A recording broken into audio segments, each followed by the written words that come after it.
Hello everyone, I'm June from Team Vist and good to see you again. Today I'd like to share the story that how we have been survived until now since we found the company in 2014. As you know, surviving as a startup is very difficult.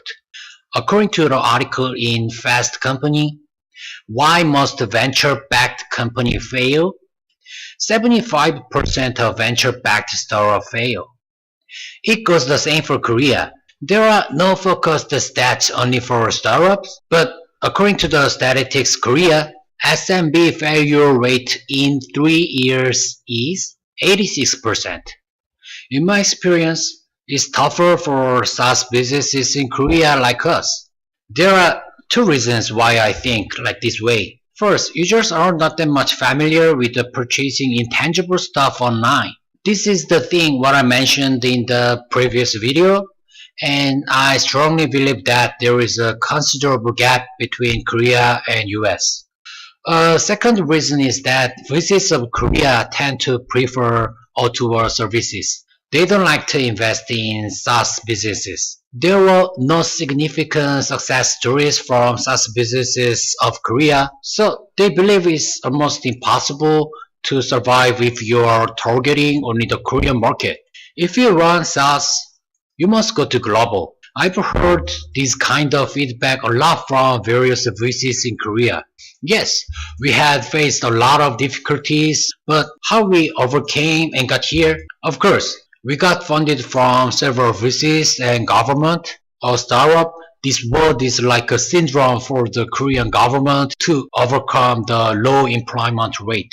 It's been several years now, but this funding was not enough for us. I will tell you why. You may have heard the word lean startup. The basic concept of lean startup is that you should build a minimum viable product and see the feedback from users and growing together. You don't need to create the final product at the beginning if you know the product market fit. I think this image is excellent for understanding the concept of what MVP means. Anyway, back to the lean startup story. I believe SaaS businesses are very competitive and requires higher MVP, especially for productivity tools like us.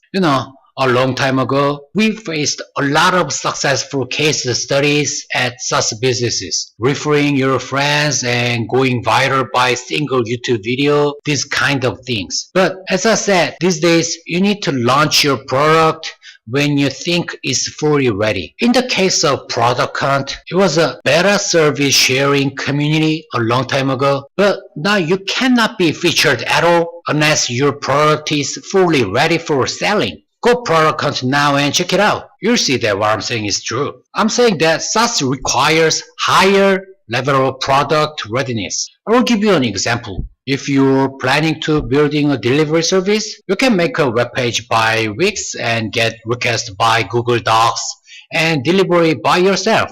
That's simple MVP for the delivery O2O businesses. It can work even though it doesn't have a fancy website because it has significant value proposition, which is delivering food. But the case of SaaS, you need to build actual features which can reduce times for your users, for example. Also, it needs to have great user interface because user expectations are getting higher. I will tell you my own story. When I founded this company with my friend together, our first project was called Tubulu, which are image content sharing service. It wasn't successful, but we figured out what users want. They want to have a more convenient image making tools. That's the start of Tile. And now we are here preparing the next version of it. At the time, we got invested by Primer, which is one of the best accelerators in Korea, and selected as TIPS program, which is the biggest government funded program. We thought that we have enough seed money for developing product, but it was just my luck and we were running out of the budget. We had very positive metrics at the time, but it was difficult to get next level funding because no one is thinking it can be commercialized well and has enough market size. Some famous guy once said that starting a business is like jumping out of an airplane without a parachute. In mid-air, the entrepreneur begins building a parachute and hopes it opens before hitting the ground. So we decided to commercialize it earlier than we planned. The best funding is revenue funding.